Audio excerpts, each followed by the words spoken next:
ಫೈನಲ್ನಲ್ಲಿ ಹೀನಾಯ ಸೋಲಿನ ನಂತರ ನ್ಯೂಜಿಲ್ಯಾಂಡ್ ನಾಯಕ ಆಳುತ್ತಾ ಭಾರತದ ಬಗ್ಗೆ ನೀಡಿದರು ದೊಡ್ಡ ಹೇಳಿಕೆ. ಹೌದು ಸ್ನೇಹಿತರೆ, ಭಾರತವು ನ್ಯೂಜಿಲ್ಯಾಂಡ್ ಅನ್ನು ಹೀನಾಯವಾಗಿ ಸೋಲಿಸಿ 12 ವರ್ಷಗಳ ಬಳಿಕ ಚಾಂಪಿಯನ್ಸ್ ಟ್ರೋಫಿಯನ್ನು ಗೆದ್ದು ಇತಿಹಾಸ ನಿರ್ಮಿಸಿದೆ. ಈ ಹೀನಾಯ ಸೋಲಿನ ಬಳಿಕ ನ್ಯೂಜಿಲ್ಯಾಂಡ್ ನಾಯಕ ಮಿಚೆಲ್ ಸ್ಯಾಟ್ನರ್ ತೀವ್ರ ಆಕ್ರೋಶ ವ್ಯಕ್ತಪಡಿಸಿದರು ಮತ್ತು ಕೆಲವು ಅಚ್ಚರಿಯ ಹೇಳಿಕೆಗಳನ್ನು ನೀಡಿದರು. ಅಷ್ಟೇ ಅಲ್ಲದೆ ಟೀಂ ಇಂಡಿಯಾದ ನಾಯಕ ರೋಹಿತ್ ಶರ್ಮಾ ಅವರ ಬಗ್ಗೆ ಸಹ ದೊಡ್ಡ ಮಾತನ್ನು ಹೇಳಿದರು. ಇದರ ಸಂಪೂರ್ಣವಾದ ಮಾಹಿತಿ ಏನು ಎಂಬುದನ್ನು ಈ ವಿಡಿಯೋದಲ್ಲಿ ತಿಳಿಸುತ್ತೇವೆ. ಆದರೆ ಅದಕ್ಕೂ ಮುನ್ನ ನೀವು ಕೂಡ ಟೀಂ ಇಂಡಿಯಾದ ನಿಜವಾದ ಅಭಿಮಾನಿಯಾಗಿದ್ದರೆ ಈ ವಿಡಿಯೋವನ್ನು ತಪ್ಪದೇ ಲೈಕ್ ಮಾಡಿ. ಸ್ನೇಹಿತರೆ, ಮಿಚೆಲ್ ಸ್ಯಾಟ್ನರ್ ಹೇಳಿದರು, ಇದು ಒಂದು ತುಂಬಾ ಕಠಿಣವಾದ ಪಂದ್ಯವಾಗಿತ್ತು. ಭಾರತೀಯ ತಂಡ ಶಕ್ತಿಶಾಲಿಯಾಗಿದೆ ಮತ್ತು ಅವರು ನಮ್ಮ ವಿರುದ್ಧ ಗೆಲ್ಲಲು ಎಲ್ಲಾ ರೀತಿಯ ಪ್ರಯತ್ನ ಮಾಡುತ್ತಾರೆ ಎಂದು ನಮಗೆ ಮೊದಲೇ ಗೊತ್ತಿತ್ತು. ಅದೇ ರೀತಿ ಇಂದು ಅವರು ಅದ್ಭುತ ಕ್ರಿಕೆಟ್ ಆಡಿದರು. ನಮ್ಮ ತಂಡವೂ ಕೂಡ ಉತ್ತಮವಾಗಿ ಆಡಿತು. ಆದರೆ ಭಾರತೀಯ ಬ್ಯಾಟ್ಸ್ಮನ್ಗಳು ಅದ್ಭುತ ಪ್ರದರ್ಶನ ನೀಡಿದರು ಮತ್ತು ರೋಹಿತ್ ಕೂಡ ತಂಡಕ್ಕೆ ಉತ್ತಮ ಆರಂಭವನ್ನು ನೀಡಿದರು. ಮುಖ್ಯವಾಗಿ ಭಾರತೀಯ ಸ್ಪಿನ್ನರ್ಗಳು ಪಂದ್ಯದ ದಿಕ್ಕನ್ನೇ ಬದಲಾಯಿಸಿದರು. ಅವರು ನಮಗೆ ಸ್ವತಂತ್ರವಾಗಿ ಆಡಲು ಅವಕಾಶವೇ ನೀಡಲಿಲ್ಲ. ನಮ್ಮ ಇಬ್ಬರು ಓಪನರ್ಗಳು ಕ್ರೀಸ್ನಲ್ಲಿ ಇದ್ದಾಗ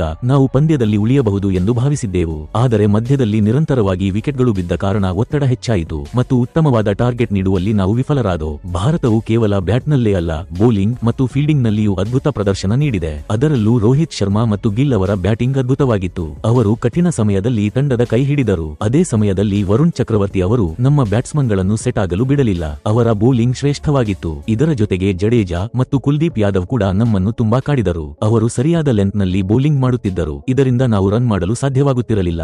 ಹಾಗೂ ನಾನು ಟೀಂ ಇಂಡಿಯಾದ ಸೆಲೆಕ್ಟರ್ಗಳನ್ನು ಪ್ರಶಂಸಿಸಲು ಇಚ್ಛಿಸುತ್ತೇನೆ. ಅವರು ಈ ಪಿಚ್ ಅನ್ನು ಚೆನ್ನಾಗಿ ಓದಿ ವರುಣ್ ಚಕ್ರವರ್ತಿಯನ್ನು ತಂಡದಲ್ಲಿ ಸೇರಿಸಿದರು. ಇದು ಟರ್ನಿಂಗ್ ಪಾಯಿಂಟ್ ಆಗಿ ಪರಿಣಮಿಸಿತು.